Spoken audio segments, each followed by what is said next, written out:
आप प्रतिकोण की पार्टी में भी बोलते होंगे। स्त्री कथा, भक्त कथा, देश कथा, राज कथा, है ना। बाकी की कथाएं विकथाएं बहुत चलती है ना। स्त्री कथा, पुरुष कथा नहीं कहा यहाँ पर। हालांकि चुटकुले ज्यादा बहनों पर हैं। 2 बहनें इकट्ठी हुई और एक जी की मेरा पति तो बड़ा भुलक्कड़ है। बोले क्या हुआ? बोले घर से ठेला लेके गए थे सब्जी लेने, घूम फिर के वापस आ गए और कहते मुझे तो याद ही नहीं। उसने कहा इतनी सी बात, मेरी भी राम कहानी सुन ले। बोले क्या हुआ? बोले एक दिन मैं शॉपिंग करने गई थी बाजार और सामने से वो मित्रों के साथ आ रहे थे। थोड़ी देर तो दूर से घूर के देखते रहे, फिर नजदीक आके बोले नमस्ते बहन जी, लगता है मैंने पहले भी आपको कहीं देखा है। कहानियां चुटकुले भले ही बहनों पे ज्यादा हो गए, पर यहाँ कहते हैं 4 प्रकार की कथा, स्त्री कथा, भक्त कथा, देश कथा और राज कथा, है ना। देखता हूं जहां भी जाता हूं ये कथाएं सामान्य फटाक से चल जाती है। मोदी जी को आना चाहिए, केजरीवाल को नहीं आना चाहिए, ओवैसी ये है वो है, ऐसी समीक्षा करेगा बस मत पूछो किसी की। क्रिकेट की कमेंट्री ले आओ, अरे इसको ऐसे नहीं खेलना चाहिए था, ये शॉट गलत खेल दिया, ये हो गया, जैसे कि अगर ये तो होते तो शतक मार के ही आते वापस, है ना। तो दूसरी कथाओं में आदमी बड़ा व्यस्त रहता है। स्त्री कथा, भक्त कथा, देश कथा, राज कथा, पर यहां पर जो बात है वो है धर्म कथा। बंधु और बहनों, भाग्य और सौभाग्य होता है तब कभी जाकर के धर्म कथा श्रवण का अवसर मिलता है। और इसीलिए हमारे ऋषि मुनियों ने कहा सुत दारार लक्ष्मी पापी के भी हो, संत समागम हरि कथा जग में दुर्लभ हो। का पुत्र पत्नी धन दौलत ये तो हर किसी को सुलभ होते हैं, पर प्रभु कथा का अवसर ये भाग्य और सौभाग्य से मिलता है। और इसलिए ये भी कहा एक घड़ी आधी घड़ी आधी में पुनः आज, तुलसी संगत साधु की कटे कोटि अपराध। कहा गया घड़ी भर, आधी घड़ी, अरे आधी नहीं आधी में पुनः आज। तुलसीदास जी बड़े दयालु है, कहते इतना भी समय निकाल दे। और मैं भी आपसे निवेदन कर रहा हूं बार बार कि ये 10 लक्षण पर्व मनाते हुए ये केवल आज के दिन मनाने की बात नहीं, वास्तव में तो होना ये चाहिए कि आज के दिन हम संकल्पबद्ध हो कि आने वाले अगले 10 लक्षण महापर्व तक मैं 10 मिनट ही क्यों न स्वाध्याय करूं, 10 मिनट ही ध्यान का प्रयोग क्यों न करूं, 10-12 मिनट में एक नमस्कार महामंत्र की माला होती है, 10-12 मिनट ही योगिक क्रियाएं क्यों न करूं भले। इस तरह से केवल 20-30 मिनट का समय, बंधु और बहनों, ये छोटी सी मोबाइल रूपी मशीन को भी चलाने के लिए आपको चार्ज करना पड़ता है। कि इतनी बड़ी मशीन जो हमारा साथ दे रही है, क्या इसको चार्ज करने की जरूरत नहीं है? चार्ज हम भोजन पानी से तो करते हैं, पर आत्मा की जो खुराक है, मन की जो खुराक है, उस खुराक के लिए क्या? मैं आपके सामने एक प्रश्न करूं। 2 प्रकार के बल है दुनिया में। एक बल है शरीर का बल और दूसरा बल है मनोबल, आत्मबल, संकल्प बल, विल पावर। ज्यादा महत्वपूर्ण कौन सा है बताओगे? आत्म सब सयाने एक मत, है ना। अब मेरा दूसरा प्रश्न यह है, अच्छा उत्तर दिया आपने और सही उत्तर दिया है कि आत्मबल ज्यादा महत्वपूर्ण है। अब मेरा अगला प्रश्न यह है कि ये बताओ 24 घंटे में शरीर का बल बढ़ाने के लिए क्या करते हो और आत्मबल बढ़ाने, ये तो कहा तो आपने है कि आत्मबल ज्यादा महत्वपूर्ण। अब शरीर बल के लिए बेड टी से शुरू हुए, ब्रेकफास्ट है, लंच है, बीच में कुछ स्नैक्स है, जूस फ्रूट है, डिनर है, और इतने में कोई अगर जा रहा है वहाँ इंडिया तो कहेंगे अरे आते टाइम मेरे है ना वो पतंजलि वाला च्यवनप्राश लेते आना। फिर कभी ये हमारे गृह मंत्रालय कभी गोंद के लड्डू बनाते हैं, कभी मेथी के लड्डू बनाते हैं। शरीर का बल बढ़ाने के लिए इतना ध्यान है। कहने को हम ये कह रहे हैं कि आत्मबल, मनोबल, संकल्प बल ज्यादा महत्वपूर्ण है। उसके लिए क्या करते हैं बताइए मुझे।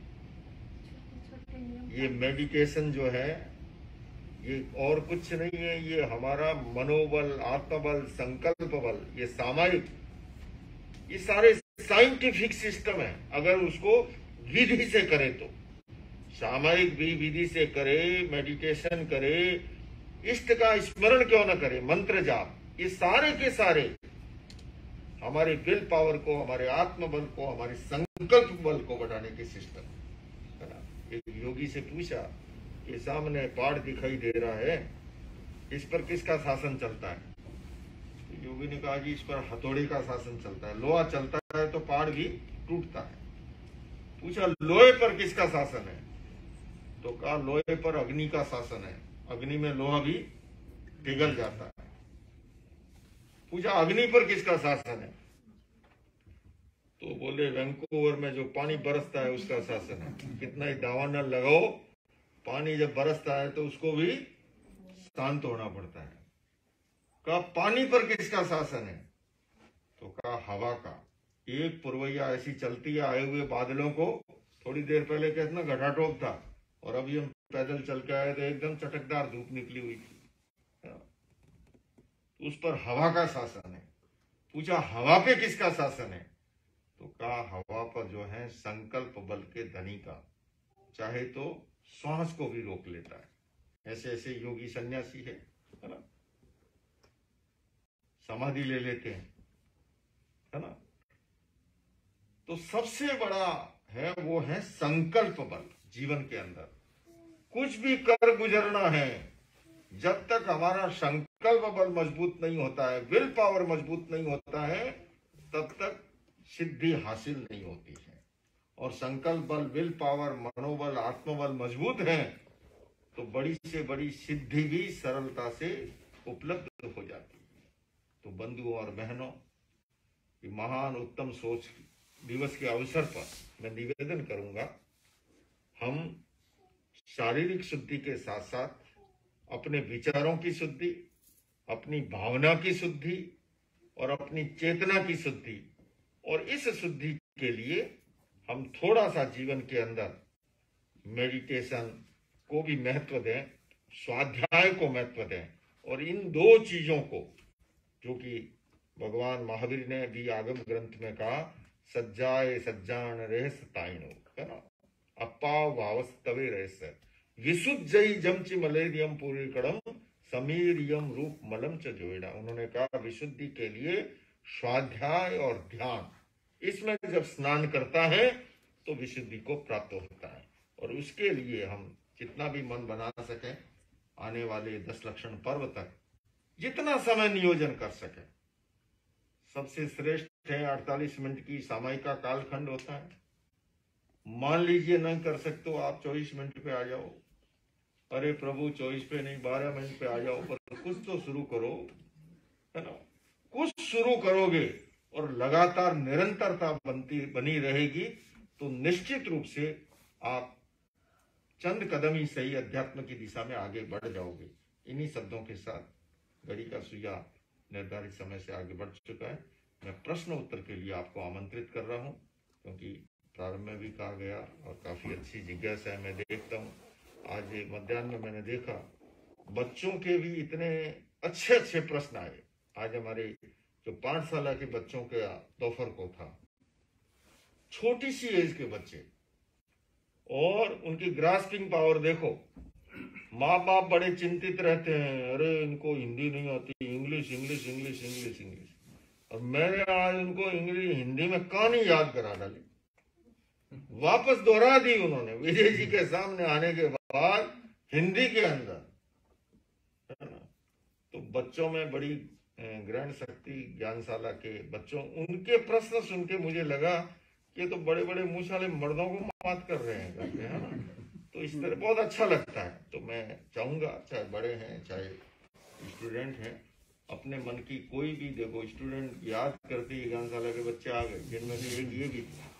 तो जो भी मन में जिज्ञासा हो, प्रश्न हो, आप निसंकोच प्रस्तुत कीजिए और मैं यथासंभव उसका समाधान देने का प्रयास करूंगा। ओम अर्हम। स्वामी जी, अनुप्रेक्षा के बारे में थोड़ा सा बताइए। अनुप्रेक्षा का जो प्रयोग है, दो बातें हैं। एक है हमारा आचार और एक है हमारा विचार। यूं समझ लो नदी के ये दो तट हैं, आचार और विचार। नदी के दो तट कोई कभी मिलते नहीं हैं, पर बीच में है एक संस्कार। एक ही विचार को बार बार दोहराना, अनु मतलब बार बार, है ना। प्रेक्षा यानी गहराई से देखना, और बार बार डीप गहराई में जाकर के किसी भी प्रश्न को देखें, किसी भी विचार को देखें, किसी भी विचार को दोहराएं। आयुर्वेद में भी आपने देखा होगा, ये सहस्त्रार्ध पट्टी का विधान आता है। एक ही दवाई को घोटना, है ना, उसमें भावना का पुट दिया जाता है, बार बार उस भावना से उसको भावित किया जाता है, उतनी वो दवाई पावरफुल बन जाती है। ठीक उसी तरह से अनुप्रेक्षा जो है, ये बार बार उस प्रयोग को जो हमें सबकॉन्शियस माइंड तक, अवचेतन मन तक, इवन की ये जैसे सम्मोहन की विद्या नहीं होती है ना, चिकित्सा के क्षेत्र के अंदर ये अनुप्रेक्षा वाला प्रयोग जो है हम लोगों ने विकसित किए हैं। जैसे किसी को जीवन में सहिष्णुता का भाव बढ़ाना है तो सहिष्णुता की अनुप्रेक्षा के प्रयोग है। कोई भयाक्रांत ज्यादा होता है तो उसको अभय की अनुप्रेक्षा कराई जाती है ना। अलग अलग जो भाव है हमारे, है ना, भय का भाव है, अभय की अनुप्रेक्षा के द्वारा उस भय के भाव को खत्म किया जा सकता है। जीवन में फ्रस्ट्रेशन बहुत है, असहिष्णुता बहुत है, सहिष्णुता की अनुप्रेक्षा कराई जाती है। तो अनुप्रेक्षा अपने आप में, मैं ये संक्षेप में कहूं, ये ऑटो सजेशन की एक प्रणाली है, और उस ऑटो सजेशन के द्वारा अपने सबकॉन्शियस माइंड तक, अवचेतन मन तक उन पावरफुल विचारों को भेज करके भीतर से रूपांतरण की प्रक्रिया शुरू होती है। रूपांतरण के दो प्रकार है। अब जैसे एक ऊपर से टैबलेट लेता है, कैप्सूल लेता है, भीतर में जाकर के वो रसायन पैदा करता है ना, बीमारी को ठीक करता है। एक वो प्रकार भी है कि हमारे स्वयं के भीतर सब सिस्टम विद्यमान है, उस भावना के द्वारा, उस प्रेक्षा अनुप्रेक्षा के द्वारा, बिना किसी दवाई के भी ऐसी ऐसी प्रणालियां भी विकसित है। आज ही मैं सुबह किसी को दर्शन देने किन्हीं के घर गया था, तो बच्चे के समस्या के समाधान के लिए मैंने न्यूरोथेरापी, एक विधा है जिसमें किसी मेडिसिन का प्रयोग नहीं होता है, no capsule, no tablet, no injection, है ना। हमारे भीतर जो सिस्टम है, यही चीज जो गोली, टैबलेट, कैप्सूल से अंदर उत्पन्न करते हैं, वही चीज हम भीतर से उत्पन्न कर सकते हैं। तो ये सारी प्रणाली है। अनुप्रेक्षा जो है ये ऑटो सजेशन की एक प्रणाली है, जिसके माध्यम से हम अवचेतन मन को प्रभावित करके चेतना को भीतर से रूपांतरित करने का प्रयास करते हैं। और इसीलिए भगवान ने कहा कि इसकी ताकत कितनी है कि एक आयुष्य कर्म तो एक बार ही बनता है ना, और एक बार ही खत्म होता है। लेकिन बाकी 7 कर्म को भगवान महावीर कह रहे गौतम को, गौतम अनुप्रेक्षा से व्यक्ति एक आयुष्य कर्म को छोड़ करके 7 कर्मों को एक साथ नष्ट कर सकता है। इतनी बड़ी इसकी ताकत है। और कोई? हाँ जी। मोह को कैसे कम किया जाए? मोह को कैसे कम किया जाए, इरादा क्या है ये बताओ। इधर चिंता शुरू हो जाएगी। हाँ, बोले ये क्या मारा जिया है, क्या बातें बहकी बहकी करने लग गए। अभी मैं भारत से आई हूँ, तो थोड़ा सा मन बड़ा दुखी है कि वहाँ तो मोह का मामला ज्यादा है, अटैचमेंट ज्यादा है। यहाँ तो पंछी फिर भी 16-17 वर्ष के होते ही उड़ जाते हैं सब, है ना। वहाँ तो 7 पीढ़ी की चिंता है। यहाँ तो मरते समय कुत्ता बिल्ली के नाम विल कर जाएंगे, है ना। इसीलिए चर्च में पैसा ज्यादा है, क्योंकि अटैचमेंट नहीं है उतना। और वहाँ पूरी 7 पीढ़ी की चिंता है। मोह के लिए मैं यही कहूंगा कि 2 बातें हैं। एक, स्वाध्याय से ज्ञान विकसित होता है, समझ विकसित होती है, विवेक विकसित होता है। पर उसके साथ साथ ध्यान का अगर प्रयोग करें, और ध्यान में खास करके वेद विज्ञान की अनुभूति का, तो और उसमें ज्यादा प्रयोग किया तो मामला फिर बढ़ सकता है आगे करके। वेद विज्ञान की जिस दिन अनुभूति हो गई, आत्मा भिन्न शरीर भिन्न है, फिर जो है मोह धराशायी होना शुरू हो जाएगा। हालांकि ये प्रधान सेनापति है। मोह को 8 कर्मों के अंदर भी कहा गया ये प्रधान सेनापति है। और सेनापति मोर्चे से अगर आउट हो जाए तो बाकी की सेना को तो फतेह करने में फिर मुश्किल नहीं है। तो उसके लिए वेद विज्ञान की अनुभूति का प्रयोग अगर किया जाए तो क्रम से उसमें विकास हो सकता है। अच्छा ऋषि जी, मेरा प्रश्न है, जैसे समाई लेते हैं तो पूरी विधि से एक होता है जो सही तरीका है, और विधि से ही पारते हैं। लेकिन अगर जल्दी में हो, पूरा विधि से नहीं करे और सिर्फ करेमी का पाठ बोल के पचकान ले लिए, और पारने के टाइम में सिर्फ पारने का पाठ बोल के पार लिए, तो चलता है या उसमें अशुद्धि? कविता जी का अच्छा प्रश्न है, लेकिन इस प्रश्न से एक और प्रश्न मेरे मन में प्रकट हुआ है और बड़ा अच्छा मुझे अवसर मिल गया इसके कारण से। इसका तो मैं उत्तर दूंगा ही, सरल उत्तर है। लेकिन सामायिक को पाठ बोला और पाठ पाड़ा, ये इतनी सामायिक नहीं। सामान्यतः अगर सामायिक को अच्छे ढंग से करना हो ना, सामायिक वैसे तत्व ज्ञान की दृष्टि से कहूं तो सामायिक संबर की साधना है, ठीक है। लेकिन इस संबर के साथ अगर निर्जरा को आप और जोड़ दो, सामान्यतः क्या होता है, हम सामायिक करेंगे बनते सामायिक सवम सावजम जोगम पाठ लेकर के बैठे और फिर देखना शुरू करते हैं, अभी 17 मिनट बाकी, अभी 13 मिनट बाकी, अभी 9 मिनट बाकी, और फिर आसन समेटा और रखा और फिर वही घोड़ा और वही मैदान। तो वो सामायिक जीवन में जो असर होना चाहिए वो नहीं हो पाता है। अब मैं इसकी जगह आपको सुझाव देता हूं, 48 मिनट की सामायिक है। आप अपनी रुचि के अनुसार मान लीजिए एक नमस्कार मां मंत्र की माला अगर कोई अच्छे ढंग से करे तो सामान्यतः मैंने देखा है 10-12 मिनट का टाइम लगता है उसके।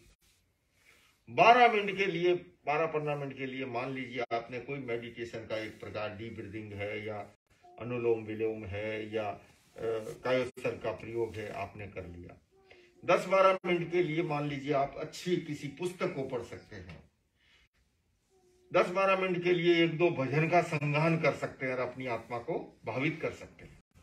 देखते देखते 48 मिनट कब पूरे होंगे पता ही नहीं लगेगा। इस विधि से जो सामायिक करेगा ना, भीतर से रस आने लगता है। और वो जब आता है ना, इंडिया में हम लोग जब नशा ये रहता है, सुबह अखबार आता है ना, एक दिन 15 अगस्त 26 जनवरी को अखबार नहीं आता है, यूं लगता है जैसे कोई खालीपन है, अधूरापन है ना। इस विधि से अगर सामायिक करे, एक दिन छूट जाएगी ना, आपको खुद अच्छा नहीं लगेगा, क्योंकि भीतर से रस आने लगता है ना। और उस समय का फिर असर भी होगा। मैं आपसे पूछूं, भोजन करते हो? सभी करते हैं भोजन। भोजन करने में, भरपेट भोजन जब करने बैठते हैं, भोजन करने में कितना मिनट समय लगता है? 20 मिनट, 15 से 20 मिनट लगेगा। कोई 20 मिनट कह रहे हैं, कोई 15 कह रहे हैं, कोई 10 कह रहे हैं। मान लीजिए एवरेज हमने 15 मिनट मान लिया, ठीक है। 15 मिनट समय लगा। एक बार अच्छे से भोजन करने के बाद उसका कितने घंटे तक असर रहता है? भूख नहीं लगती है वापस, मान लीजिए 4 से 5 घंटे, ठीक है। अब 15 मिनट का भोजन किया, उसका असर जो है 4 घंटे है आपको। 48 मिनट की समय का असर कितना होना चाहिए और रहता कितना, ये बताओ। उसका कारण क्या है? लिया, घड़ी देखते रहे, आसन समेट के रखा, असर कहां से हो? इस विधि से आप करोगे, जीवंत सामायिक हो जाएगी। और वो सामायिक, भगवान महावीर ने सामायिक को कितना महत्व कहा राजा श्रेणिक से कि एक पुण्य सामायिक खरीद ले, नरक टल जाए। तो सामायिक का भी हर चीज को हम अगर विधि से करें ना, तो फिर जो है उसका आनंद अलग है।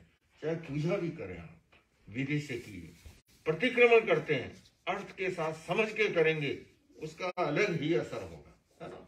उसी तरह से सामायिक को भी, और जैसा कहा, ये तो सब देखिए औपचारिक बातें हैं, पाठ हम बोल के किया, मूल तो एक्चुअल तो संकल्प के साथ ही हो गया। सबसे बड़ी महत्वपूर्ण बात तो है संकल्प। संकल्प किया आपने सामायिक लेने का, संकल्प पूरा हुआ, आपने संपूर्ण कर दिया। अब वो समापन के समय नमस्कार महामंत्र से करें, पाठ से करें, पर मूल विधि जो बनी बनाई विधि है उससे करता है, तो वो सब लोक व्यवहार में ठीक है। बाकी निष्ठे न्याय की दृष्टि से उससे कोई बड़ा महत्व नहीं है। मूल तो आपने जो संकल्प किया लेने का, वो हो गया पूर्ण। जब हो गई संकल्प के साथ, पूर्ण हो गई। बाकी जो विधि पाठ जो बनाए हुए हैं, उस पाठ से परंपराएं चलती